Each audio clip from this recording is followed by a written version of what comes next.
Aqueles que não demonstram raiva das coisas que deveriam provocar a ira são considerados tolos. Aristóteles. Se você perguntar a qualquer pessoa o que ela acha da raiva, do ódio, com certeza você vai ouvir coisas como: isso é um sentimento ruim, isso tem que ser reprimido, tem que ser controlado. Ou seja, resumindo, é ruim e temos que evitar a todo custo. Em teoria, isso parece até verdade, mas neste vídeo você irá ver que não é bem assim. Talvez você esteja reprimindo um poder enorme dentro de você por acreditar nisso. Ou pior, você pode estar usando de forma errada. Então agora vamos dar significado à frase, na força do ódio. Vamos lá. Vou dividir esse poder em duas partes. A primeira é a física e a segunda é a psicológica. É importante que você veja até o final, porque a parte psicológica é ainda mais interessante de se conhecer, e acredito que isso vai te ajudar muito. Mas antes de tudo, você sabe por que a gente sente raiva, ódio? Você pode responder de diversas formas, como vem injustiça, alguém fazer algo que vá contra os seus princípios, alguém te desrespeitar e assim por diante. Eu resumiria tudo em apenas uma única frase.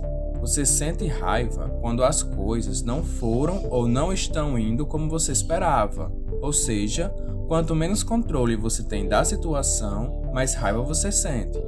Agora vamos analisar do ponto de vista do corpo. A gente viu na escola que nosso corpo é dividido por sistemas. Um deles se chama sistema límbico. Esse sistema é responsável pelo nosso comportamento e emoções. Quando algo faz a gente sentir raiva, esse sistema ativa outras partes do nosso cérebro. E aí, o cérebro acaba liberando um hormônio chamado adrenalina, que é aí que está a ativação do poder. Quando o hormônio da adrenalina é liberado, o coração passa a bater mais rápido, as nossas mãos ficam mais frias e ficamos mais agitados. E aí é que está o poder no ponto de vista físico. A primeira vantagem que a gente obtém é a força. Por exemplo, na academia, se você tentar disparar a raiva quando estiver levantando peso, você vai perceber que sua força aumenta drasticamente. É como se você ganhasse um superpoder naquela hora. Faz aí a experiência. Quando estiver levantando peso, pense em algo que te irrita muito. Pense na humilhação que você passou, pense naquela pessoa. Você vai notar que a raiva vai te deixar mais forte. E não é efeito placebo não, porque a raiva está aí para ajudar na nossa sobrevivência. Quando a gente entra em conflitos, é a mesma coisa. Ela vai estar lá para aumentar nossa força, caso a gente precise entrar em conflitos com qualquer coisa externa. E outra vantagem da raiva no ponto de vista físico é que ela nos fornece energia. Se você quer ter um corpo bacana, já anda treinando todo dia, o poder da raiva vai te ajudar muito, porque tanto vai te dar força, como também vai te dar energia. Se você anda desmotivado porque as pessoas fizeram isso ou aquilo com você, saiba que isso pode ser um presente do universo. Você só não está sabendo como receber. Permita que a raiva te consuma. Permita que essa energia motivadora seja emanada do seu corpo. É melhor sentir raiva do que tristeza, porque pelo menos a raiva te motiva a continuar seguindo em frente e atingindo seus objetivos. O segundo ponto do poder da raiva é o ponto de vista psicológico. Como a gente acabou de ver, a raiva pode nos fornecer muita energia e motivação. Isso causa um grande impacto no nosso cérebro. Mas além disso, essa energia permite que a gente atinja a autoafirmação necessária para transformar o nosso eu, atingir nossas metas e se engajar em atividades construtivas. O poder mobilizador da raiva, na dose adequada, favorece várias situações que envolvem embates, como o esporte, por exemplo, uma vez que ativa o espírito de luta que mora em cada um de nós. Veja bem, a raiva é um sinal de que algo dentro de nós quer viver e se afirmar, enquanto que o oposto da raiva, que é a apatia, significa que uma vontade de morte superou a gente.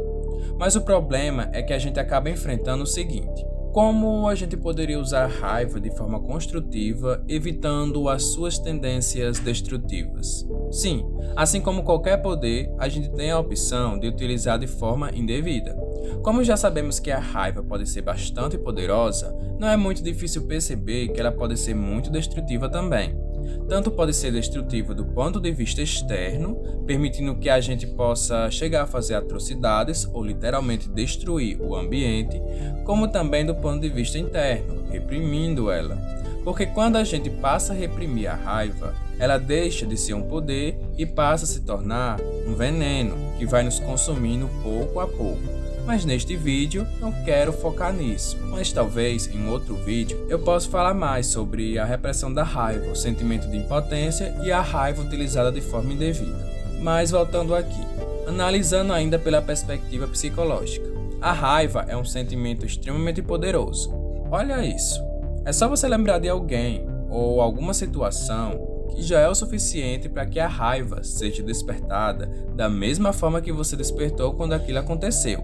De fato, dentro de todos os sentimentos que a gente possa sentir, a raiva e as suas derivações mais perigosas, como o ódio, são o que mais grudam em nossa memória, tamanho o impacto que provocam em nossas emoções. Repare que muitas vezes parece mais fácil se lembrar de algo que nos irritou e chateou. Se você está acompanhando aqui o canal, já deve ter visto que tem vários conteúdos sobre vingança. Aí, qual sentimento você acha que é o que mais motiva alguém a se vingar? Isso mesmo, a raiva. E quando evolui para ódio, a força e a energia aumentam ainda mais. O primeiro vídeo que eu fiz aqui no canal sobre vingança é o que eu mais recomendo que você veja, porque eu direcionei a raiva em algo mais positivo e construtivo. Em outros não foi muito construtivo, mas foi feito mesmo assim. O que eu quero que você entenda é o seguinte: a raiva é uma energia que precisa ser direcionada para algum lugar, dentro ou fora. Se não for bem orientada, pode machucar a todos à sua volta. Então, afinal, como a gente pode direcionar melhor essa raiva? A primeira coisa que você nunca deve fazer é reprimir a raiva. Se algo aconteceu com você que te fez sentir raiva, não adianta agir como bonzinho e fingir que tá tudo bem. Se você não manifestar quando for necessário, quando ela surgir, quem vai se prejudicar é você. Ou seja, é preciso direcionar a raiva para o lugar correto. Nesse caso, não significa vingança, significa assertividade. É dizer e fazer o que precisa ser dito e feito. Uma conversa esclarecedora mostrando os pontos em que se sentiu desrespeitado geralmente é útil. E a ideia é essa: se algo te chateou, te irritou, deixe claro isso. Isso é sinal de poder. Porque se a gente for capaz de se tornar mais consciente e aceitar a raiva dentro de nós, podemos usá-la para nos revigorar, nos impulsionar criativamente para nossos objetivos distantes e nos transformar em um indivíduo mais autoafirmativo e decisivo. Mas se a gente se conformar com o nosso condicionamento cultural e ignorarmos ou suprimirmos sua presença, nossa raiva acabará por se transformar de uma paixão demoníaca em um poder demoníaco, com resultados potencialmente devastadores. Aí você pode aprender a lidar com a raiva e usar ela a seu favor, ou se deixar ser violentamente devorado por ela.